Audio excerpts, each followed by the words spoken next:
Alright, welcome back to my dad's garage where we will be assembling a lot of the rest of the big block here. We got the cylinder heads back from the machine shop, as well as a bunch of other parts. So we got the heads here, timing cover, intake, torque converter, flex plate, things that I won't even need yet. And yeah, so we're well on the way, and enjoy the rest of this build video. I'll show you one of the heads. So the machine shop already put in the valves, springs, keepers, etc. And I didn't mind that. Originally I wanted to put them all together myself because I figured, that would be more fun, but they had to order all those parts anyways, and frankly I was fine with them doing that, and I already had to order thousands of dollars of other things. So I'm just kind of showing you around the head. So this is a 66 cast head from the original engine. This is the casting number, so it's a quote-unquote 702 head, which is a large oval port and closed chamber style cylinder head. So just trying to show you the bottom here. Let's get that out of the way. You can see those closed chambers and all the valves, intake, exhaust. These should be the stock valves, valve sizes, I believe. They did not alter those. I'll kind of double check, but I'm all but positive. But yeah, these wide oval port heads honestly ought to be pretty much perfect for this big block. It's not a huge big block, so these honestly have a lot of flow. Not as much as a rectangle port head, obviously, but we're not spinning 8,000 RPM. This thing's gonna max out probably, I don't know, I mean, it might be able to go to 6,500. We'll just have to see. The cam and springs ought to at least, I mean, they'll go over 6,000. It's just a matter of where the power really drops off. We'll see really once I get to kind of running it. But yeah, those are the heads, and time to throw them on. All right, first fiasco is that I was just going to put this together and start getting all excited about the cylinder heads, and then realized that I only ordered one gasket. So I was able to just call around. There's an AutoZone about a half hour away that can order it in for 5 p.m. this evening, which would be amazing because I really don't want to have to waste the entire day today. All right, so I'm now Tefloning the bolts and putting some thread lubricant on them, just the ARP thread lubricant. Feels kind of weird to be putting both Teflon and lubricant on them. Maybe you're not supposed to do that, but I know some of these go through water jackets and whatnot, so kind of have to. So I don't really see how else you're supposed to do it, but there. So, it's not exactly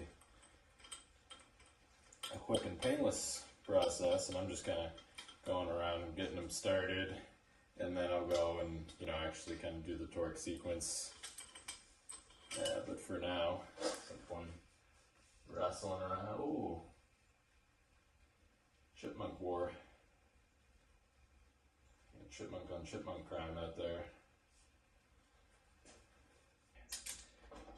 14, 15, 16, 1, bam. Okay, there we go. 2.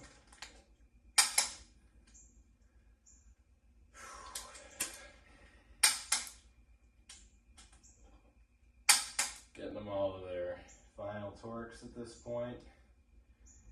Still gotta look at the sequence here. Whoops. 7. They wouldn't do it unless there was a reason.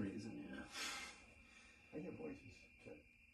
Oh, Oh, that's my cousin Vinny. You know why? Because it's got the last like 10 minutes on, and the game's not on yet. So I just put that on because there's like 3 things below.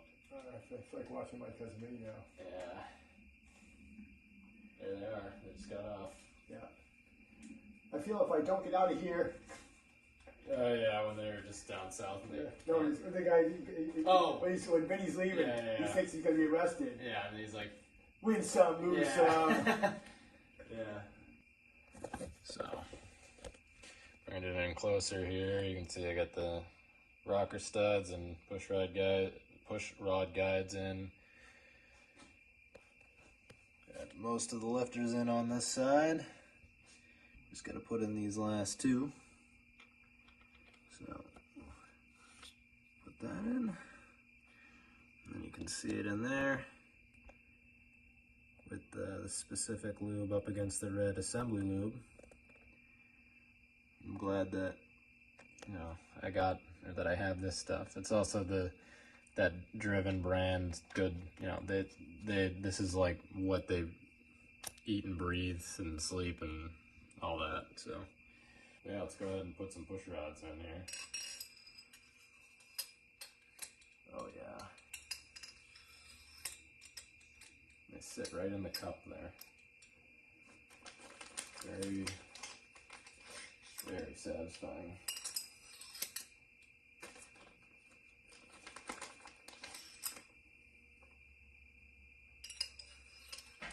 Alright, so we got our 4 long push rods in, which are the exhaust side. And I just gotta do the 4 shorter ones.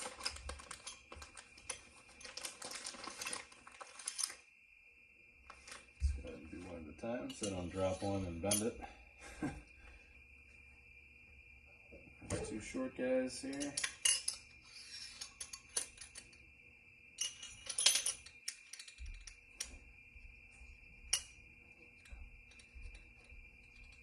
You can see the plungers and these lifters all working.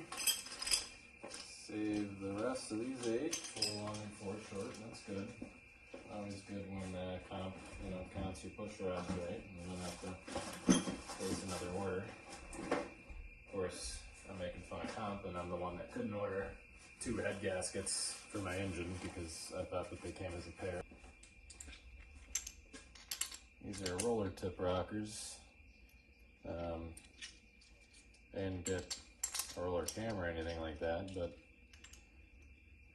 felt like roller rockers were just kind of normal as far as commonality, availability, etc. So I got them, although I don't really know how much the roller on the rockers really does, but certainly probably not as much return as on the cam. The other thing too is as you're putting these in, the push rod's got to go in a little cup on the lifter, the rocker arm itself. So let's just back it out a little bit. Okay, there we go. So you can see we got a loose rocker. Now we have 0 lash, and then half a turn more. Cool. So that should be what we would call Chevrolet 0 lash type deal adjusted.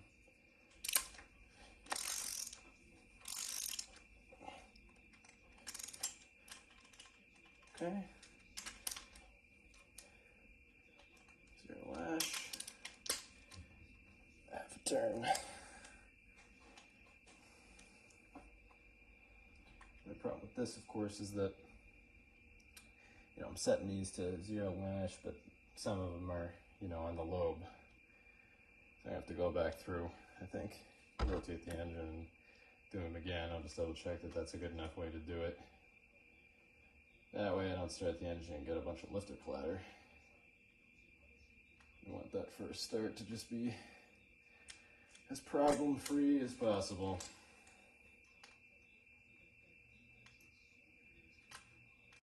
All right, so we're wrapping up for today, but not, in 100% complete fashion, because of course when I was tightening down one of the nuts, the self-locking, nuts that for the rocker, it stripped.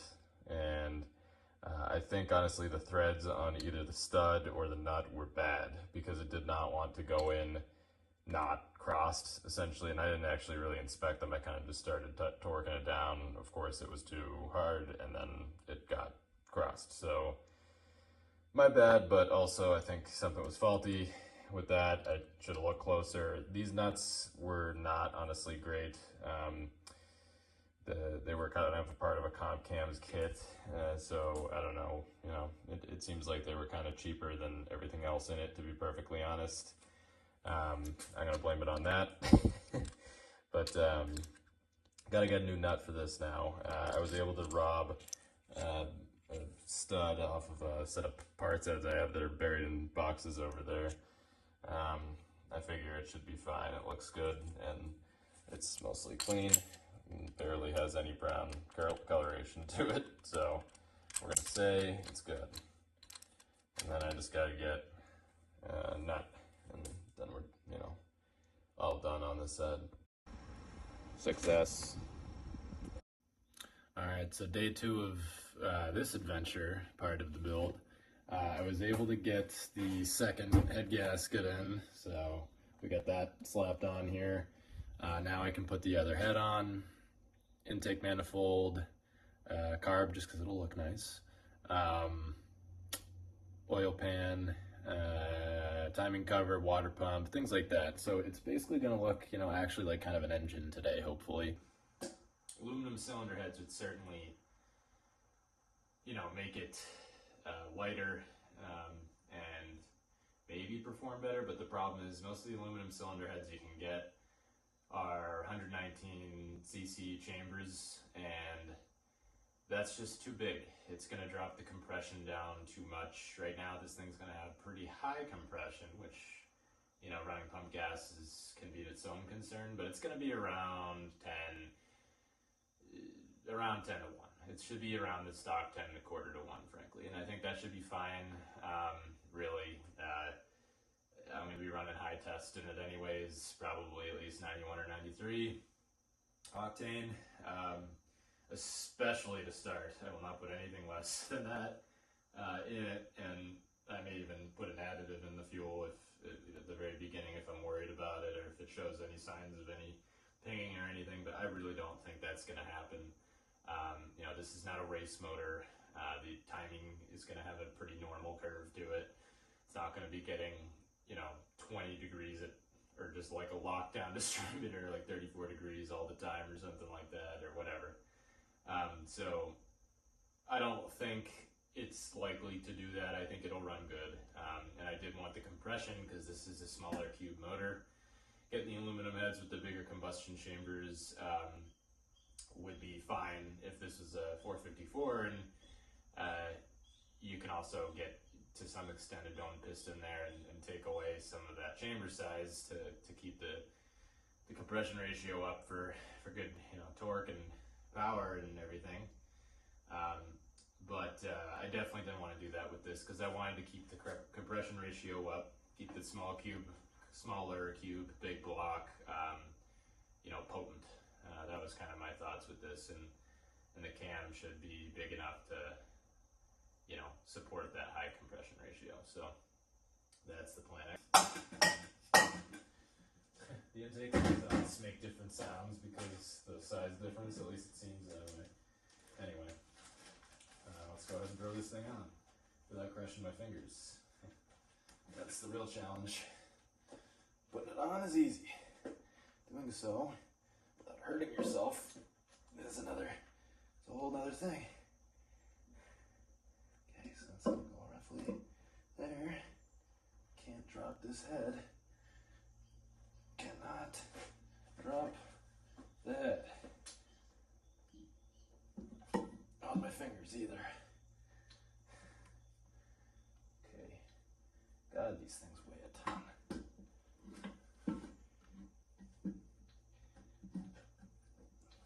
There it is. Just gotta get on those dowels.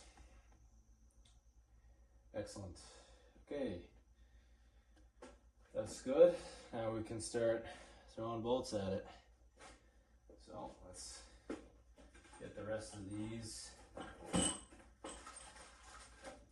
also keeping like all the papers that come with these things, and I'm throwing them in a folder, and that way I can just go back and look at what everything is kind of considered like to be to spec for the things that are my parts that, you know, I specifically ordered. There's actually a lot of good information in all those things. Granted, my, you know, relative inexperience in this stuff probably makes them even more valuable than for most people, but there's nothing wrong with that. So, all right, bolts are in, so now we just got to go around and torque everything again. And we got to go up to 70 on this piece here. There we go. Okay. Okay. We're good. Torqued. Heads are on. Cool. So both heads are on now. They are torqued. Now I just gotta get this thing level again, and then do the studs, push rods, rockers, etc. on this side. Then I'll start rotating the engine around to make sure that they're actually down to like 0 lash on, you know, not on the cam lobe, because some of these over here are tightened down to 0 lash, but the lobe's lifted. So yeah, I'll just do like some 90-degree turns and just kind of go over them, make, you know, check the ones that are loose, get them to 0 lash, and just keep doing that, make sure everything's tight for the full rotation of the engine.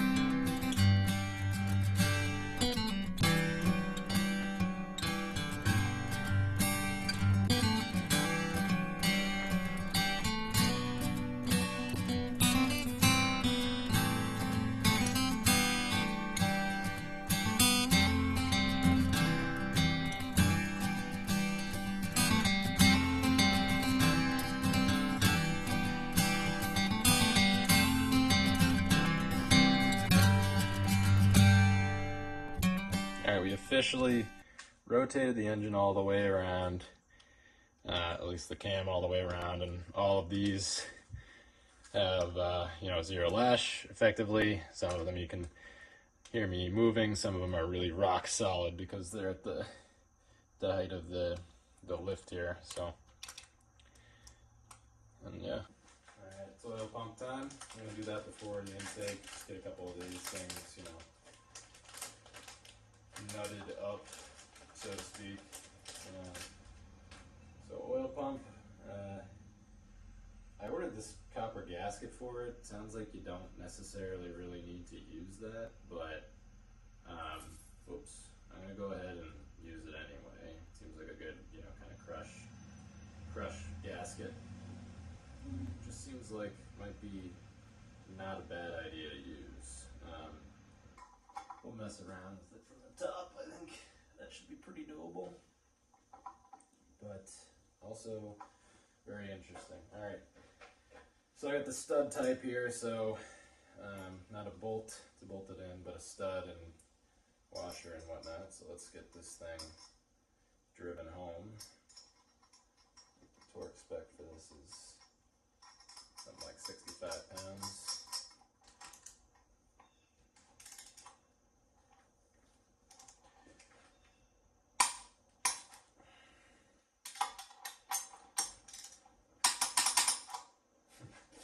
That'll do.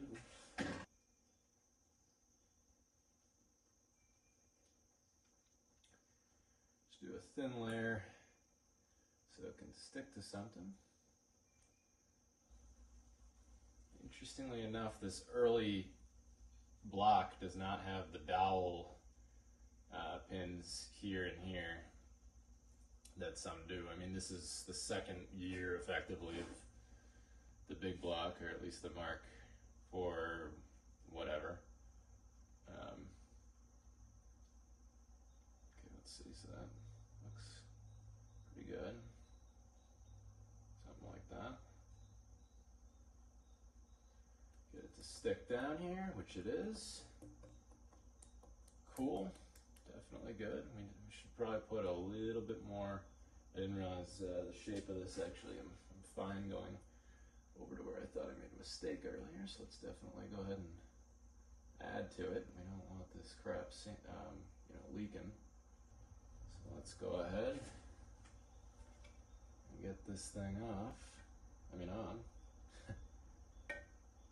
want to take it off. This is an install here now.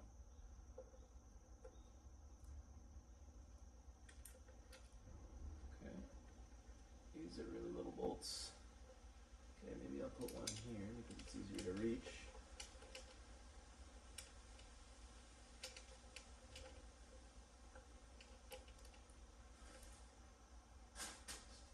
Got stuff blowing around. Okay. Awesome. Awesome. Just gotta keep putting these on now. We're good. Wow.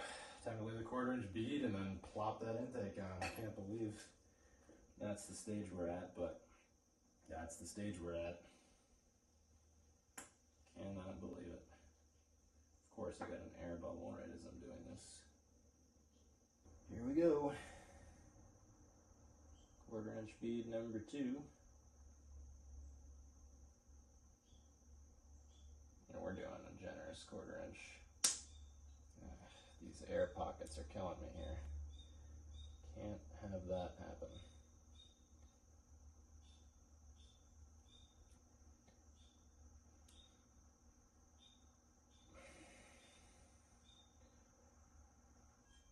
Let's grab it like that. Ready? Here we go. Good thing these things are made of aluminum. I almost was going to use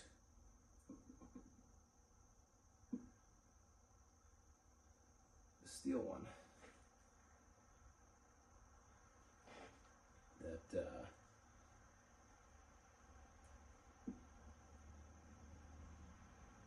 I ran some slight bolt hole misalignment.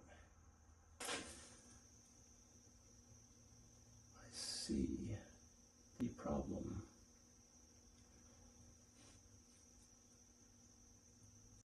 Alright, I was just able to kind of just go ahead and file away at these quite a bit. They were already tapered, by the way. This is not all my work. It's just basically more than it was before. In fact, on one of them I went pretty far and it kind of started going up into the whole part there. You can see it goes up, but I'm hoping at this point I've already test fitted a little bit and it now sits down right, so it should be good. Time to try to throw it on. Grab this the same way I did before. Get ready to plop it.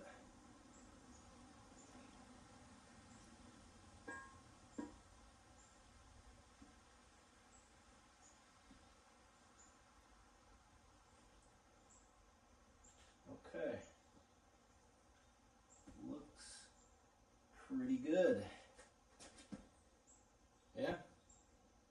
Looks good. Looks pretty uniform. It should tighten on these gaskets right, I'm hoping, obviously.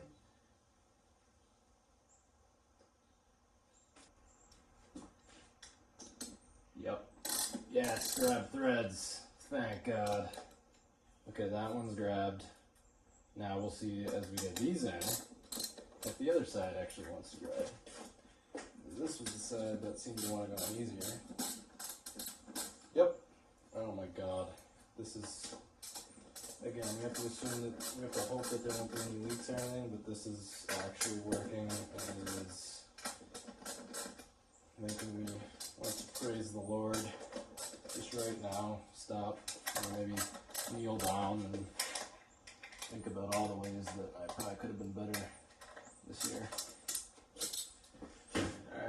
that is amazing. So that is a big breath of relief there.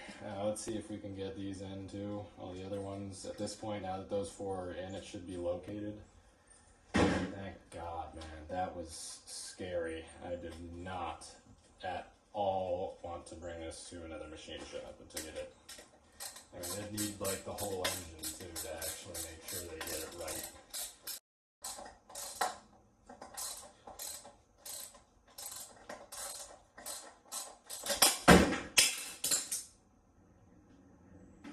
Did I say I was in a rush?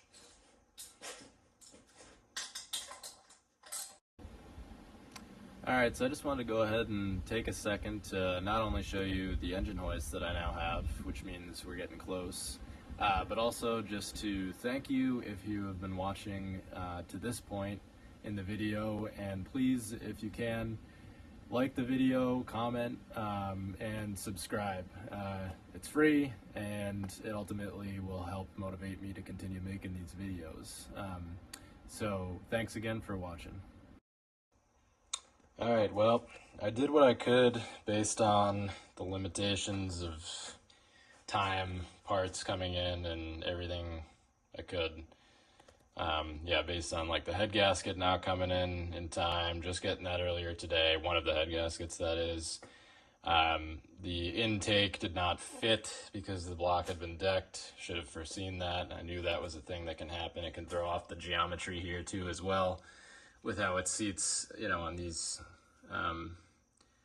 and it does appear to be good. It does seem like it's seated well. It looks quite uniform and everything, so I'm hoping that that doesn't have any issues or anything, and that the gasket's, you know, nice and seated and sealed and all that. That is the, you know, the intake gaskets. But if we want to, you know, have a little bit of fun here, we got a carburetor, and we can kind of see what this is going to look like when it's all put together. Granted, I still have to actually paint the rest of the engine,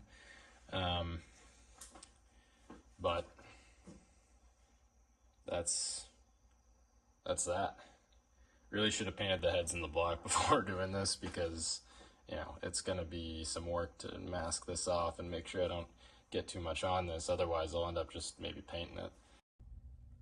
Okay, so I'm backtracking now. I'm going to take off the intake manifold because in my last rush to kind of get it all back on before I had to leave for a trip, I did not put thread sealer on the bolts, which apparently can let, on at least some of them, oil come up and kind of just seep out, and that's a mess. Obviously, I think actually the small block that someone put together in the El Camino existing, you know, engine has the same problem, because there is oil that always kind of wells up in like this area, and I never understood why, and then that was actually the only thing I could think of, but never really used that experience to do, you know, better here. But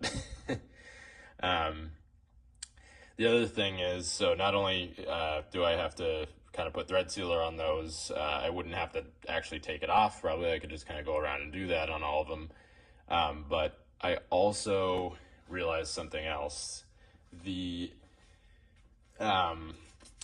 intake gaskets came, now they're being shy, with these pieces here, and it looks like it came with 4 of them, so I would be able to do either side, but these are essentially exhaust crossover restrictor plates, and what those do is, for the exhaust crossover that comes from the head on each side, at least stock, it goes and it basically just kind of heats up part of the intake so that you kind of get like a more running temperature, fuel mixture and everything like that sooner. So I don't really want to leave that completely the way that it is, because it's basically just known and proven that a cooler intake mixture will make more power. And I don't necessarily want it to be that hot. I feel like not relying on a divorce choke system or something, like one that mounts on the intake, over here. It's gonna have a manual choke, and if it doesn't have that at any point, it'll just have an electric choke. The carb is right there. But I digress. I do not think I really need much heat going into the manifold. It is a colder environment here in New England, so I'm not that concerned about performance applications where that can actually cause an issue with just having too much heat at the base of the carb and causing, fuel boiling and things like that. So I don't think that's really a concern for me. I think having a little bit of the exhaust crossover is probably fine. I also don't know exactly how much these restrictor plates are really going to do, because everything I know about flow is that they teach you in the sciences is that a very short period of restriction does not really create that much of a difference in flow. It's just basically speeds up the velocity of it during that short amount of time. So I don't really know how much this is actually going to do, or if it just sort of acts as maybe even a little bit of a baffle just to kind of, prevent too much gases from going through. I'm not exactly sure, but I figure I'll throw them in the kit. The intake manifold gasket kit came with them, so I'll use them. But anyway, so that's why that's got to come off. And then the other thing I figured is I might as well just paint this thing. I guess I'll probably throw the oil pan on too and then paint it, but it would be easier to paint the heads and everything if I can do it with the intake off, and just kind of get that done. I already put this on, that's fine. I'll just have to try to get up in the corners and edges here and mask everything off appropriately, but I got to paint it before I also put on the water pump and all the other accessories. So I was thinking about that last time during the assembly, is that I probably kind of needed to paint it a little sooner, and so we're gonna get that done too. Currently I am using this torch to get the last bits of oil and stuff out of the block. Thank you, Uncle Tony's Garage, for the tip. I'm not sure if you guys can see it, but it definitely brings the remaining oils after cleaning to the top. So, okay.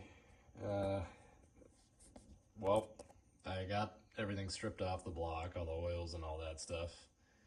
And clearly now it's painted. So, kind of forgot to record that part, but I'm still going to do another coat. This is just the first coat. It's Pour 15, Chevy Orange. And it's looking really good. These things do need a color. I mean, you can paint an engine any color, black, gray, whatever, but I just think that looks so much better. Of course, it's upside down right now, but I'm trying to also paint, up to, but not on the gasket surfaces, and, I'm trying to do everything as neatly as I can. You can definitely tell a big difference between doing 2 coats of this stuff, which I'm now done on this side, and 1. Check that out. It's obviously very inconsistent. I'm not really trying to do it that evenly or anything. I'm just putting paint on an engine to keep it from rusting. But there you go. There's your side-by-side. The big block is looking like a big block now. Got these cheapy reproduction valve covers because I can't afford the real nice ones. But we are in business. I actually still have to fasten down the intake again. Won't take long at all, but I do have to do it. It's just too late. I gotta get back to home, to my apartment, but it looks good.